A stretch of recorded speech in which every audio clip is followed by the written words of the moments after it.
Hello, everyone. This is Rick with the Cyber Pro podcast. I'm excited. Jacob, you're here. We're going to get some good questions from you. Let's kick off right away. Who are you and what do you do? Hi, thank you for having me. I'm a detective with the Mountain View Police Department in Mountain View, California. So I'm assigned to our cyber and financial crimes unit. Part of that is I'm also our task force member with the Silicon Valley Internet Crimes Against Children Task Force. My responsibilities beyond that are I take all of our cybercrime related investigations, all of our identity theft, and anything other that could be fraud related.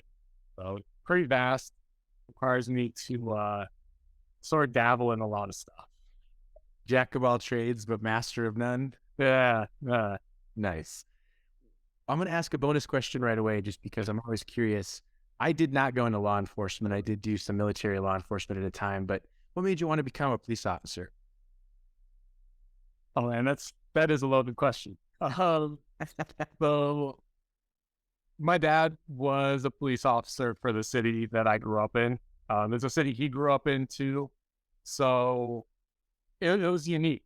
Having a father that was a police officer in the city where you live, we had interactions with people that had interactions with him in a professional setting. And it let me really understand the impact you can have on your community. One of the most memorable incidents was the high school I went to. We got out early every Friday, and my dad didn't work on Fridays. His schedule was Monday through Thursday. So he'd pick me up from school every Friday and we'd go out lunch. And we're sitting there having lunch. He goes to wash his hands, and the table behind us, the kid turns around and taps me on the shoulder. And he says, "Is that your dad?" And he was probably estimating his age, like 8 years old. I said, "Yeah." And his mom says something in Spanish. I'm the only member of my family that doesn't speak Spanish. But his mom says something to him in Spanish. And then he tells me, "My mom says your dad's a good man. He helped my brother when no one else would." And I was like, and as the son of a cop, when somebody goes, "Is that your dad?" You're always kind of like, arrest them. Like, what's gonna, yeah, it's always an interesting time. But so then my dad comes back and I say, "Hey, do you recognize them? Like, this is what she said." So my dad talks to her a little bit. Again, I don't speak Spanish. I have no idea what they said. But yeah, apparently her son, the father was out of the picture. Her son started to go down a path that wasn't a good one. And so my dad would show up and sort of direct him towards PAL, so Police Athletics League, and a few other routes that it sounds like turned out pretty good for him. So having those interactions at a young age, and then going to college, going in the military, I looked at it like, okay, well, now I want to go back to where I grew up, go back to my community, and trying to have a positive impact. And then all those stories of when I was a kid with my dad, they sort of popped up. And I was like, hey, let me try my hand at this. And now it's 13 years later. Nice. Thank you for the feel-good story. I think that goes really well. And I think those are the stories we need to hear more about, not the bad stories in the newspapers about some crappy police officer that's the 1%, right? There's a lot of folks like you and your dad who make a difference. So thank you. Thank you. Let's get back to the actual fun questions. and the second question that I normally ask is, why do you love being a cyber professional, especially in your world where you're actually doing forensics? Yeah. It's always changing. It's always different. So yeah, my partner does most of our forensics. I dabble, I assist him. But my investigations take me everywhere. And it'll be IP investigations as far as like intellectual property for some of the tech companies in the area, but also IP is an area of protocols. Like, I'll be investigating IPs to find attribution. I'm starting to do a lot of network investigations where I'll get network logs from a computer from a service provider that then helps me identify a suspect. It's just always changing. It's always something different. And when I see one technique being used in an investigation, I might see it again, or it might see a progression of that. So it's always changing, always requiring me to stay on top of it, to continue to learn. And you never really see the same thing. You'll see variations of it, but each variation is unique.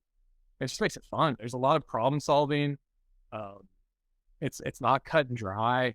So yeah, it's just that uniqueness to progression. So let's pivot. Yeah. I always ask people to think about the term cybersecurity as a top concern, but in your world, what does that mean? Yeah. So in my world, there's really two. So there's cybersecurity when it comes to work, and then there's cybersecurity where it comes to my home. And so they overlap.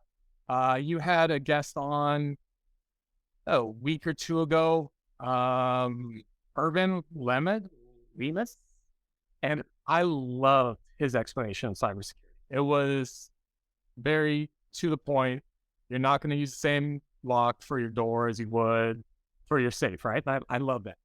Password changes. So I'm going to start refer to his in one sense because I can't say it better, although it might be more rambling. And but in the work world, it is very much what he said. A lot of what I am seeing is just people using for security. There is deception involved, but it's made easier by their lack of security. So in that sense, I'll defer to his explanation and focus more on home. Because like I said, I am our task force member for Silicon Valley ICAC, so the Internet Crimes Against Children. I have a young child at home, I have a daughter. And so doing these investigations has really opened my eyes into the predatory world that exists online. It's just the nature of people. It's not the tools that are bad, it's the people and how they decide to use them. And so cybersecurity for me, at least in my home sense, it is knowing the security settings on my daughter's device, number one. So like I said, going back to security, but then also knowing how she's interacting with that device, knowing what she's going to be doing, what she's going to be watching, where she's going to be going, and then curating her experiences with those. Because she's young. She's pretty young, but I don't want her to not have any technical experience, right? So she has her tablet, she likes her shows, but then curating that experience for her to limit her interaction with people that might not have the best intentions online. And going on from there, it is making sure that our network too is secure. So our home Wi-Fi, making sure that's segmented. So say I segment all of our IoT from how my wife is going to be connecting when she decides to work from home. And it's going to be different from when even my brothers or my parents come over or her family comes over and they want to connect to Wi-Fi. It's like, great, here's our guest password. You're not connecting to her work. You're not connecting to our IoT. Everything is segmented. And then how my daughter connects is also set. Nice. So keeping all of those divided. And then I hesitate to use the term penetration testing. So I am not good at it by any means. I try to dabble and then just making sure it's secure and even making sure per monitor that we use is secure, even though it doesn't connect to Wi-Fi, making sure that people can't intercept that signal that's being sent. It might seem like overkill, but yeah, for me, that's sort of my home cybersecurity realm. That's amazing. And I actually think that people don't take into account when they should start educating their children on cyber hygiene, right? I mean, every child I see somewhere is playing on their parent's phone or is on their tablet, and that's great. They're getting educated that way. They're getting used to how we function with the world today. But I appreciate you sharing, because I think as your journey goes with your daughter, you're going to see at different times, hey, this is something else I'm going to need to educate. And I think you're in such a great place with what you do for a living to really know what that needs to look like. So I don't think it's overkill at all. I appreciate you for that. Yeah. My wife says I'm a little paranoid, but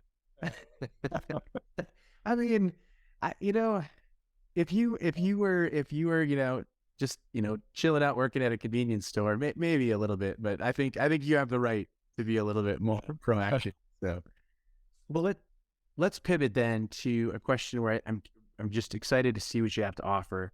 We have a really cool network of cyber professionals. What insight do you want to share with them? This might sound repetitive, but just continue to learn, uh, and learn from various sources. So I know you always like in my field, I'll talk to industry professionals, because I go to a lot of trainings, right? I need to stay up on training with techniques that are changing. So I'll talk to industry professional, but then the industry professional will be like, "Oh, go to YouTube. I learned a lot of stuff from YouTube." So you share that a lot, but I'll take it a little bit further and again, I have a unique, or I have unique access to some information in the sense that I get to talk to, for lack of a better word, the criminals that are using some of these techniques. And the first real cybersecurity lesson that I got that still resonates with me today and how I interact with my devices was actually from someone who was in jail at the time. So I started out with the sheriff's office.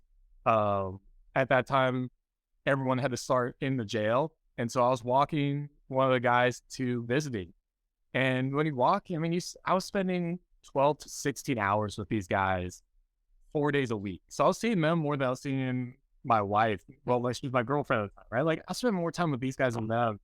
And walking him to visiting, and he just starts talking to me. And so I start talking to him, what'd you do? And he starts telling me a little bit about how he ended up in jail. And I just started picking his brain. He's just doing identity theft. And it was so tech heavy, but not intensive because he was relying on people to have weak security. And so talk to just everybody about it.